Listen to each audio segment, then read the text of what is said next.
Hey, what's up, everybody? Welcome back to another video. Hope you are all doing well and everyone had a good Thanksgiving. As I stated in my last video, today's video, I'm going to be addressing a former sergeant with the Ukiah Police Department. And for those of you that don't know, Ukiah Police Department is in the city of Ukiah, which is in Mendocino County.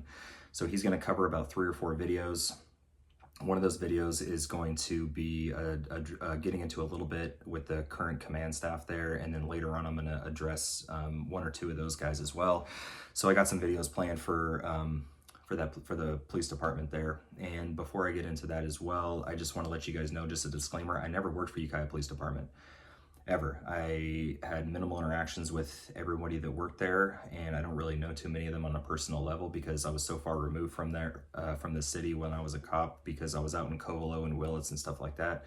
So I have nothing against that police department or the people that work there, and I'm mainly stating that because a lot of people, a lot of my haters, say that I'm only doing these videos because I'm disgruntled or pissed off or whatever at my prior agencies. However, getting into this agency, I have nothing bad to say about the department itself, and I never worked there. So that kind of disgruntled argument just goes out the window, just to prove to you guys even more that I'm doing this for your benefit, disclosing this information to the public, and especially for this guy because it's been so highly requested by numerous people over the last month wanting me to do a video on this guy. So I'm gonna give the people what they want and what they want to hear and what they need to hear, and gonna keep it going forward. Also, a little side note, a couple people that I'm friends with and used to be associated with, I've been getting a couple calls from a guy who refuses to identify himself from an unknown number. So for those of you that are friends with me or associated with me or have been in the past, just be aware, if you get a call from an unknown number, it's going to be some weirdo who is claiming to be law enforcement but refusing to provide a name. And he's asking questions about me, my character, any illegal activity that I've been involved in, stuff like that. And in my opinion, it's either somebody affiliated with the Mendocino County Sheriff's Office or Derek Hendry with the Willits Police Department, because the people that they're contacting, the only way they could have their information is if they have access to my background packet, which both of those agencies have. So it's going to be one of those guys. Either way, it's somebody very, very desperate trying to discredit me.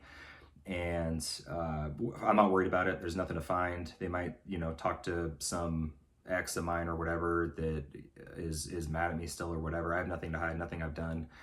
And I've always stated that I'll be perfectly honest with everything that I've done. And aside from that, it doesn't really matter for that person that's doing that, because it's not going to change the fact that everything that I've discussed is provable, it's documented, and it's the truth. So even if there is something they're going to throw out there to discredit me, it doesn't change anything that I've said and at all. And it's all true stuff. So I just want to let some of you guys aware of that in case you do get that phone call, because I've had a few people contact me recently regarding that.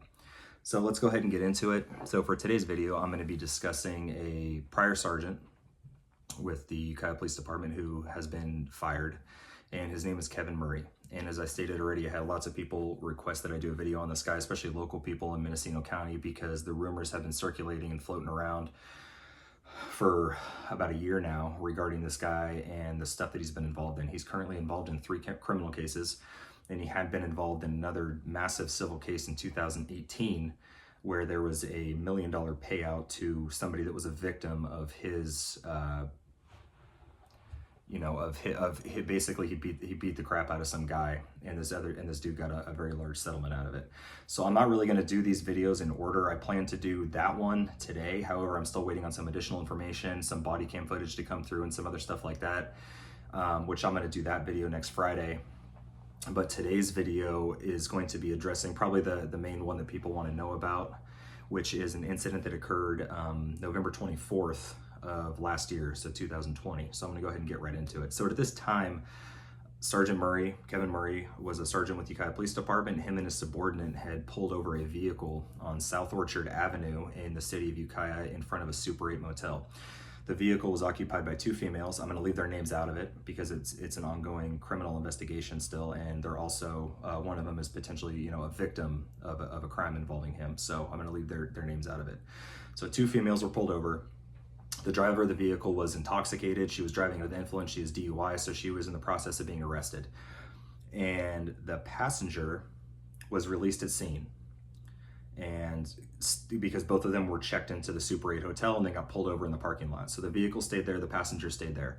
Now the following morning, on November 25th, that female passenger, because the other one went to jail, went into the Ukiah Police Department and said, like, hey, I want to file a complaint against Kevin Murray for sexual assault.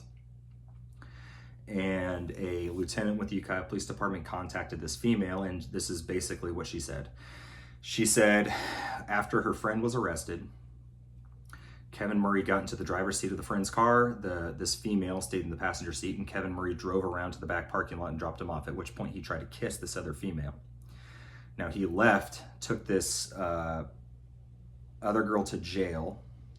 I'm sorry, that's incorrect. So he then walked back to the front where this her friend was getting arrested and collected her personal belongings, because this girl said that she wanted her friend who was remaining behind to have it so she didn't take it to jail with her.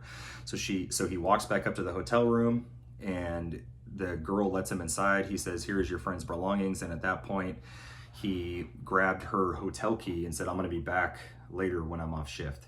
So the girl was like freaked out or whatever and didn't know what to do. And I don't know why. There's some stuff missing from this, and I don't know why she didn't get a different hotel room or whatever, do a couple different things. I'm not sure. But basically what happened is she said that she put a table in front of the door so that she would be alerted if he did return. And I don't know if she knew that he was going to return for sure or not. And said that the following morning, when he was off work, he came back and he pushed it. He used the key card to get into the room, pushed his way in there. He was wearing jeans and a hooded sweatshirt, and approached her. And when she was on the bed, and took his pants off and basically made her grab his penis. And he said, if you have sex with me, I'll let you to continue to work this room and you won't have any issues, because at that point he had established that she was a prostitute. And I believe her friend was as well. So she didn't respond, and he said, according to her, speak now or forever hold your peace. She remained quiet, and she said she was freaking out because she didn't consent to any of this. And at that point he said, okay, and pulled up his pants and left the room. And he was only in there for a few minutes. So they took this complaint, the lieutenants, and they sent out somebody to collect the video surveillance footage from the hotel, which showed that yes, Kevin Murray did go back at approximately 6 a.m. off duty with his off-duty clothes on, and was in the room for a brief period of time. Now, after they did that, the lieutenant, they talked to this girl, compiled all this information, and basically said that he brought it to the district attorney's office, because the Ukiah Police Department was going to do their own internal affairs investigation, and the district attorney's office was going to handle the criminal element of that, the criminal aspect of that. So they brought the information to the DA's office and said, hey, this is what is being said. This is the allegation. This girl is very shaken up, and she is credible. Like, some of the stuff that she said matched up. The girl also gave a detailed description of what Kevin's penis looked like, and said it was freshly shaven and some other stuff. And they provided that information to the DA's office. So the DA's office, the DA investigators, authored a search warrant based on this information for Kevin's cell phone, his work locker, and to also photograph his private parts. So, and so I should back up a little bit. So the morning when the girl went in there to file a complaint, Kevin had been tipped off by somebody that worked at the Ukiah Police Department, like, hey, this girl came in to complain about you. This is what she's saying. And approximately, I want to say close to a week went by, when they were compiling this information and stuff like that, took it to the DA's office, and they completed the search warrant. And then they decided that they were going to put Kevin on administrative leave when he came into work on approximately a week later. So a couple of the DA's investigators went down to the Ukiah Police Department with some of the command staff and supervisors at the Ukiah Police Department. They waited for Kevin to come into work. He comes into work, and they bring him into the captain's office and basically said, hey, so are you familiar? They told him there was an allegation against him, and they asked if, are you willing to talk to us about it? And they said, hey, do you remember this girl? So he stated he was willing to talk to him about it. He said, yeah, I remember her. She was a passenger in a DUI investigation. We arrested her friend. And then they asked Kevin, well, what happened during this incident?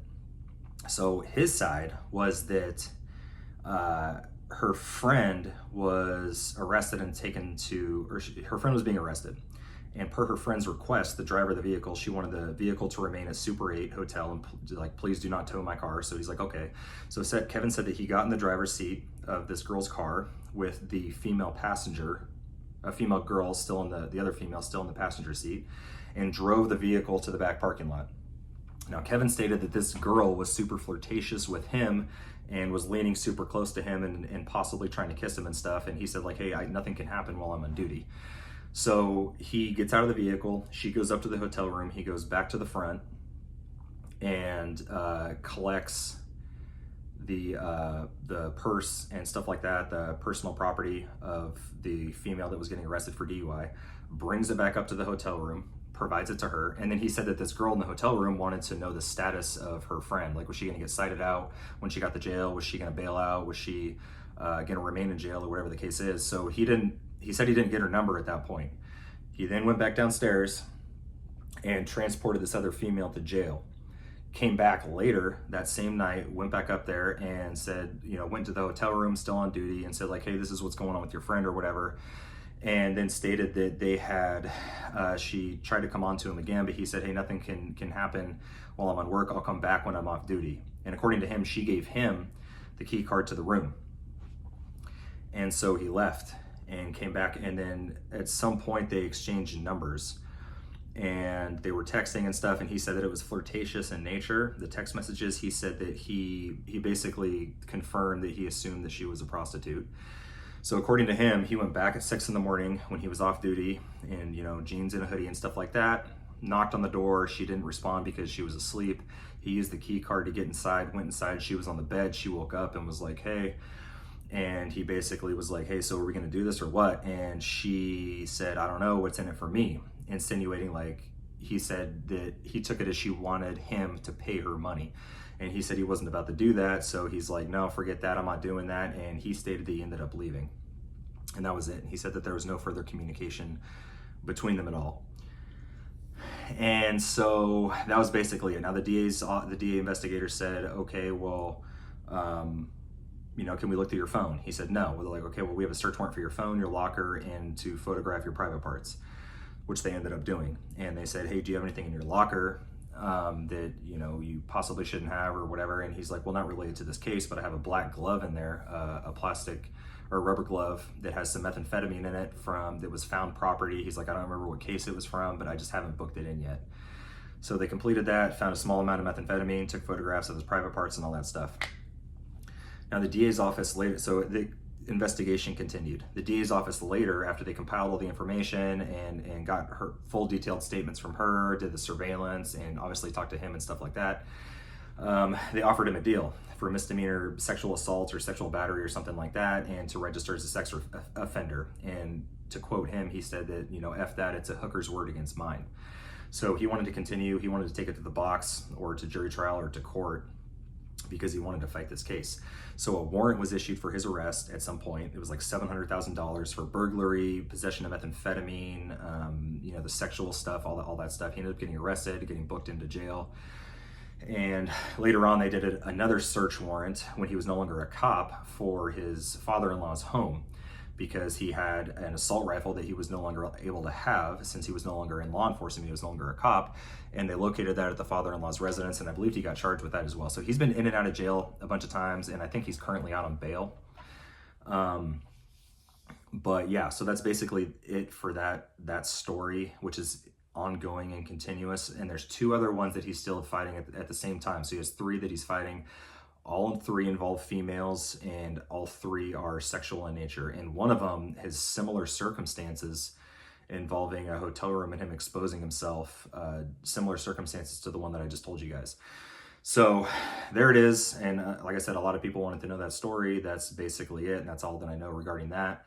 And next Friday, I'm going to be doing one involving him, with that use of force stuff that was kind of a cover up that he didn't get into any trouble for, and just a bunch of crazy stuff with that one. And then a couple more videos on him involving the other cases that he's fighting as well, and then get into some other stuff with the Ukiah Police Department a little later on. So that's going to be it for this video. I'm going to wrap it up here. As always, thank you all very, very much for watching. And if you have any questions, comments, or anything like that, just leave them below, or you can contact me on Instagram, which my Instagram, a bunch of people have been asking me for it. It's linked in my YouTube description. So you can just go on there. If you want to send me a private message, the best way is just to go on there and message me on that, and then I'll respond, or just comment and then I'll respond if you don't mind it being public. And yeah, so that's pretty much it. All right, well, I'll see you guys in the next one. Take care.